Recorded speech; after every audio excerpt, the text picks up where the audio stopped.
Como era Nova Friburgo nas décadas de 30 e 40 do século XX, há quase 100 anos atrás.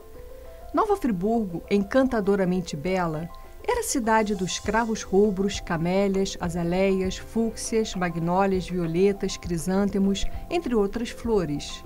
Fascinante, uma cidade bonita por si mesmo, sem atavios, na beleza encantadora de sua simplicidade. As ruas eram mais floridas, havia o coreto, o bolo de noiva, onde as bandas se apresentavam, além de percorrerem as ruas da cidade para a alegria da gárrula meninada. As residências, divididas por cercas de bambu, tinham vastos quintais onde se cultivavam legumes e verduras em pequenas hortas, além do pomar com jabuticabeiras, laranjeiras, entre outras frutas.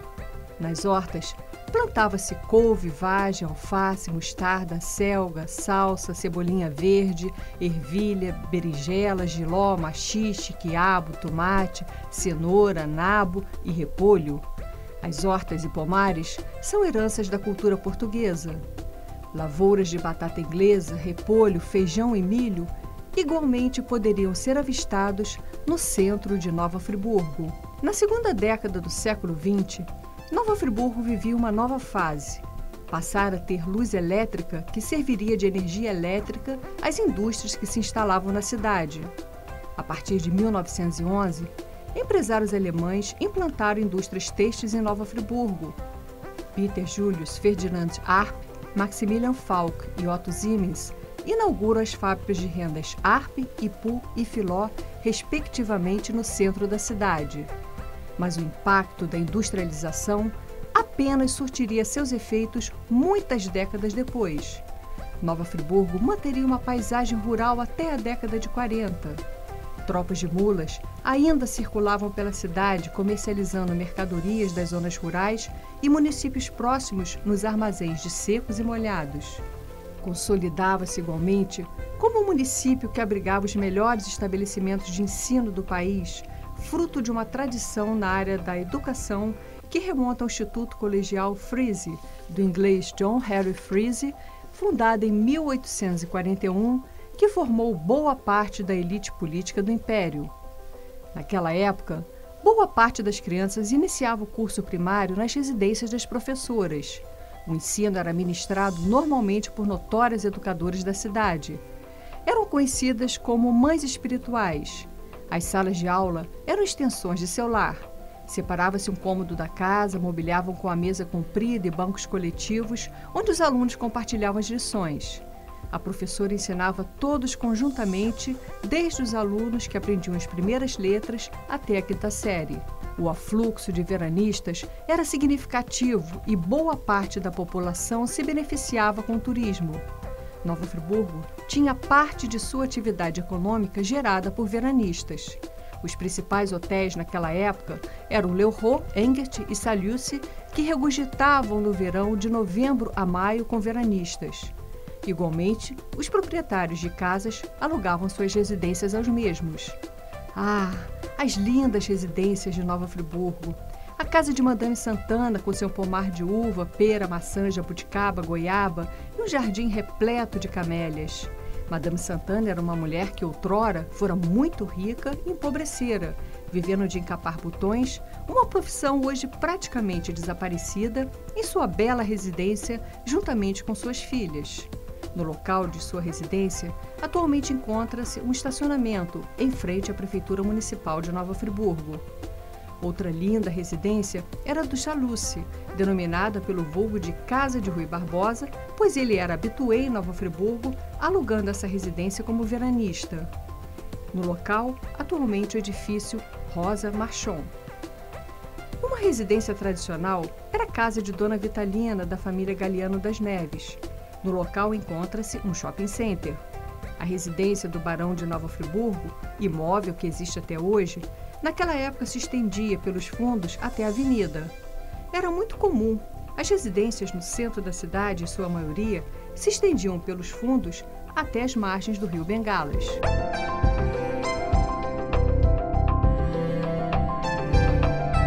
A avenida, em ambas as margens do rio Bengalas, era repleta de lindos palacetes.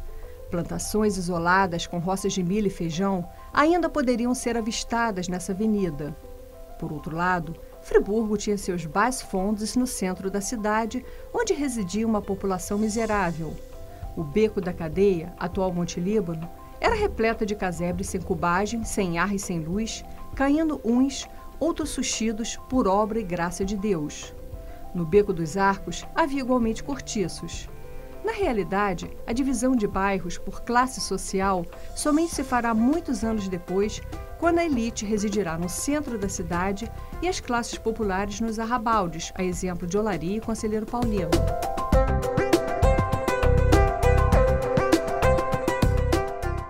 Aos domingos, havia os bailes no Hotel Central, localizado onde é hoje o Edifício União, e no Xadrezinho. Eram denominados de bailes de gala, onde hoje se diz balada, recomendando-se trajes soirées ou a rigor. Nos salões do Hotel Central, estrugiam os ritmos de jazz bands e charleston. Havia uma ferrenha disputa entre os rapazes de Friburgo e os veranistas. As moças de Friburgo eram repreendidas por seus irmãos e primos quando aceitavam uma dança com o veranista. O Hotel Central depois se tornou um cassino e passou a denominar-se Hotel Cassino Turista. Igualmente, no Xadrezinho, localizado onde é hoje o Edifício Spinelli, a animação corria solta. Da sacada do prédio do Xadrezinho, vinha um saxofonista que tocava o retumbante instrumento, avisando que o baile iria começar. Havia ainda o chá na confeitaria serrana e sorveteria única. Uma mulher casada ou uma moça solteira nunca poderia frequentar qualquer espaço público, mesmo nos locais mais respeitosos, sem uma companhia masculina.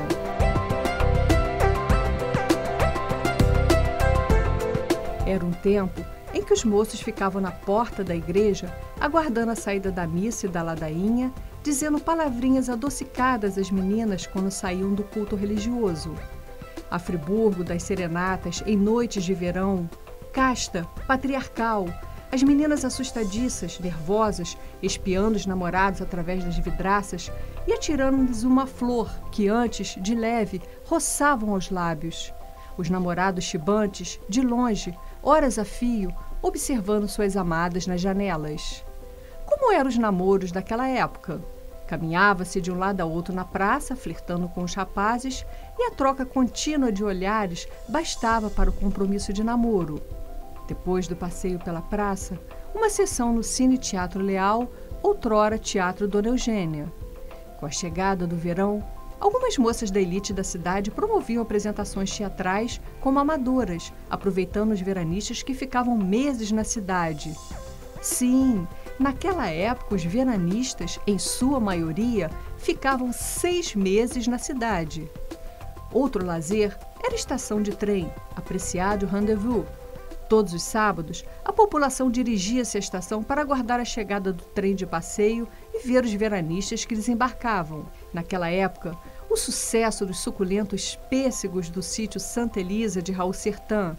Disse que Getúlio Vargas certa feita experimentou em Petrópolis algumas frutas e ficou maravilhado. Os pêssegos eram doces e suculentos, de sabor inigualável. O presidente quis saber a sua origem. Eram de Nova Friburgo, produzido por Raul Sertã. Desde então, Getúlio Vargas encomendava a miúde os pêssegos de Nova Friburgo.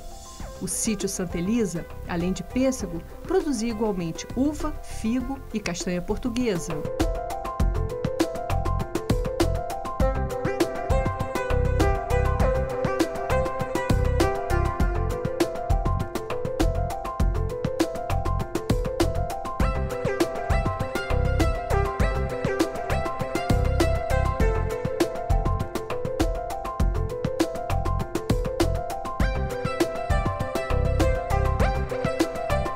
Os veranistas teciam muitos elogios às pitorescas e aprazíveis redondezas de Nova Friburgo.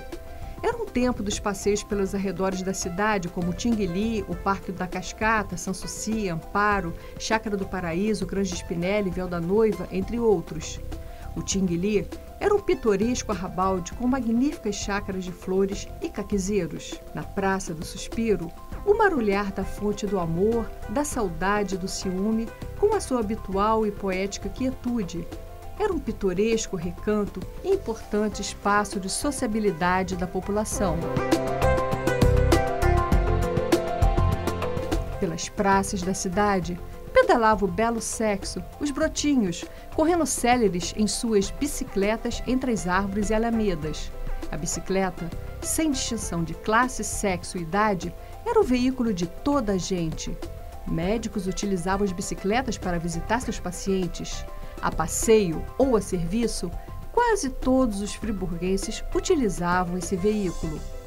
No programa de hoje, Fernando Moraes Pereira, nascido em Nova Friburgo em 2 de novembro de 1923, fala de suas memórias dessa Nova Friburgo entre as décadas de 30 e 40 do século XX.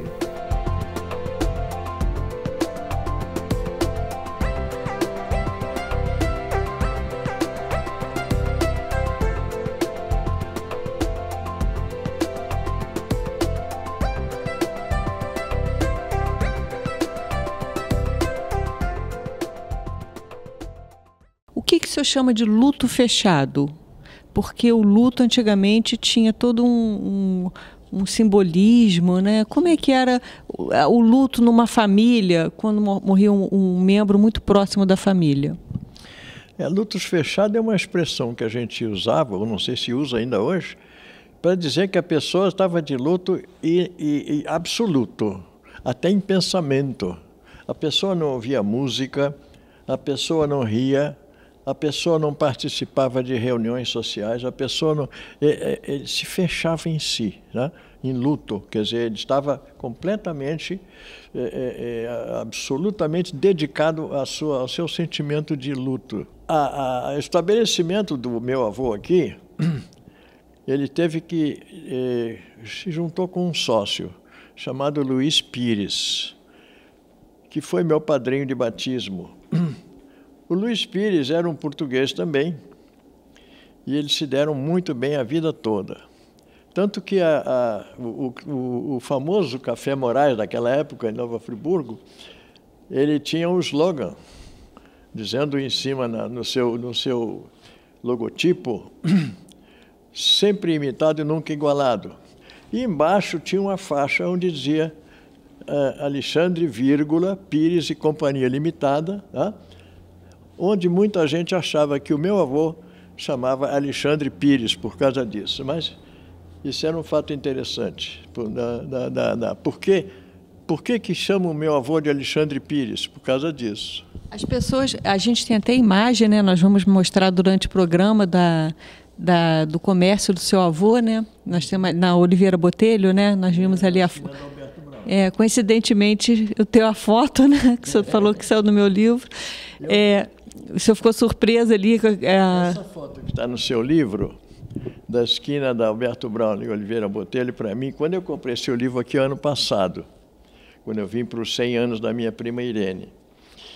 E eu folheando, a primeira coisa que eu faço é ir para as fotografias, que eu adoro imagens, tá? Fui lá para as fotografias, vira, começa com Amparo, depois entra em Nova Friburgo. Aliás, eu tenho uma observação depois para fazer, faço particularmente.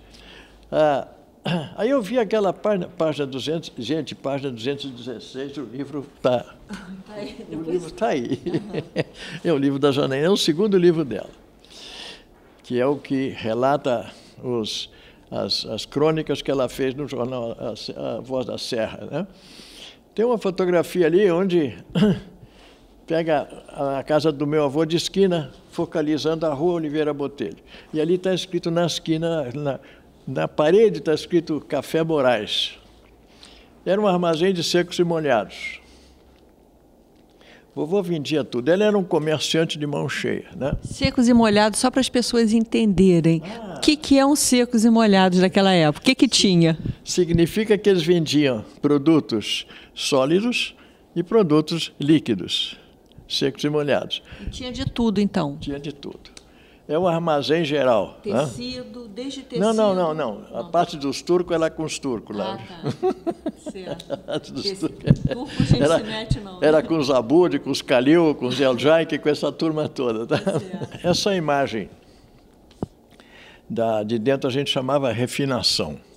Porque meu avô fazia o café, ele fazia, industrializava o café, que era o café Moraes, ele comprava as sacas de café que vinham lá do interior, Cantagalo, Minas e vinha, sei lá, dessa região cafeeira que havia naquela região, naquela época, cobrindo o estado do Rio e o sul de Minas, né? Então, de vez em quando, chegavam aquelas tropas de burros, ia na frente o madrinha, chamado madrinha, a égua madrinha, com uma porção de sinos pendurado no pescoço. Ela não levava peso, ela apenas anunciava o caminho. Era que conduzia. Conduzia, era o maquinista do trenzinho. O senhor então pegou o senhor lembra dessa época que paravam tropas de burro? Paravam tropas de burro. De comércio? Exatamente. Em Friburgo, aí nós estamos falando mais ou menos em que ano? 1900, na sua infância? Vamos chamar entre 20 e 30, né? Eu nasci em 23 e saí de Friburgo em 1940.